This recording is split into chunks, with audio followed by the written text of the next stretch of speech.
Hey everyone, this is Justin from R&DE Student Housing Assignments, and in this video I'm sharing my top 10 tips for draw success. Following the tips in this video will greatly increase your chances of finding success in the annual housing draw. Let's get started. Number 10, apply for the correct quarter. This seems like a pretty basic step in the application process, but it can be easy to accidentally pick the wrong quarter on your housing application. If you need housing for next autumn quarter and you apply for winter or spring quarters, you're going to be left without a housing assignment when draw results are announced. Double check you've selected the right quarter, and remember, if you're applying for summer housing in addition to housing for the next academic year, you need to submit 2 applications, one for summer housing and one for autumn, winter, or spring quarter. Number 9, watch your group choices. If you're applying as a group, the draw program will not keep you with your group mates unless you've listed the exact same choices in the exact same order, and exact means exact. If one of you has listed Bob Premier as your first choice and another person has listed Bob Standard, the draw program will not hold you together. Number 8, copy your group leader's choices. Because everyone in a group has to list the same choices in the same order, we have a Copy My Group Leader's Choices button on the housing application. The first person in a group establishes a group name and password and makes a list of housing choices. When subsequent group members use the same group name and password, they will have the option to copy their group leader's choices. This ensures that every group member has the same choices in the same order. Now there's one important caveat here. If you go in and copy your group leader's choices, and after doing so your group leader changes his choices, your application will not automatically update. No one student can change another student's housing application.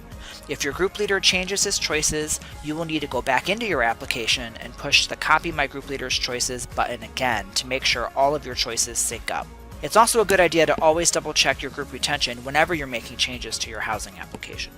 Number 7, list what you want. Again, this sounds pretty basic, but sometimes students tell us that they aren't listing a residence because they don't think they will have a draw number strong enough to get into that residence.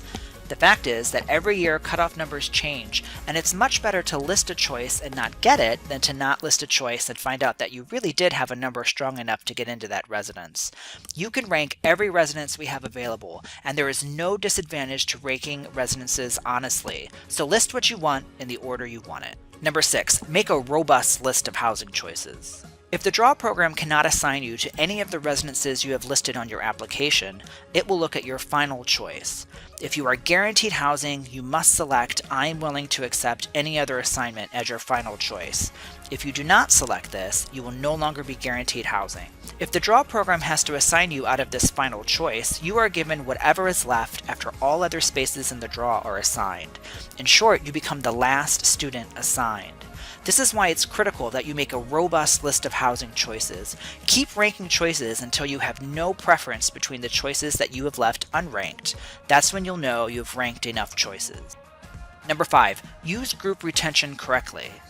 When you apply as a group, you need to set a group retention number, which tells the draw program through how many choices you want to remain with your group mates. If you select 1, the program will only keep your group together through its first choice. After that first choice, you can be split. Set your group retention high to increase the odds of your group being assigned together. Number 4, submit your application. It can take some time to make your perfect list of residence choices, but all of that work will be for nothing if you don't submit your application. After filling out your application, you will see a summary page of all of your selections. Be sure to review this page and then submit your application. It's always a good idea to go back into the application portal and review your housing application to make sure it was submitted.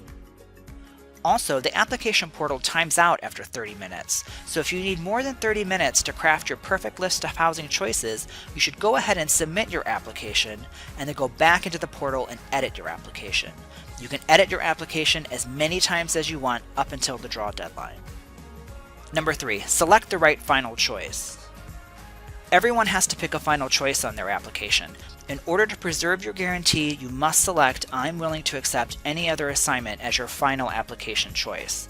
If you select Do not assign me if the choices I selected are not available, and you are left unassigned, you will no longer be guaranteed housing. You should not pick this choice unless you are willing to find your own place off campus. Number 2, use any options carefully. When you rank your choices on your application, you will see any choices, such as any Branner, or any Bob, or any West Campus. You should never list an any choice before a specific choice. In this example, our student has listed any Branner and then Branner single. The draw program looks at your choices one at a time. When it comes to an any choice, the program first determines if your number is low enough to get into the house. If it is, then it assigns you to the last space in that house because you are willing to accept any space. So even if the student's number is low enough to be assigned into a Branner single, he could be assigned into a Branner triple because he listed the any choice before the more specific choice. Number 1, apply on time. The draw deadline is a firm deadline, and if you miss the deadline, you will not get to participate in the draw. You will not receive a first round number, and you will not be able to pick a tier. We suggest that students apply early as the system can get bogged down during the final days of the application period. Remember, you can edit your application as many times as you would like up until the draw deadline. Don't miss the deadline. And those are my top 10 tips for draw success. Be sure to visit our website for other videos like this and lots of other housing and draw related information. If you have a question, we want to hear from you. Send us a help ticket, give us a call, or stop by our office. On behalf of everyone in R&DE, best of luck in this year's draw.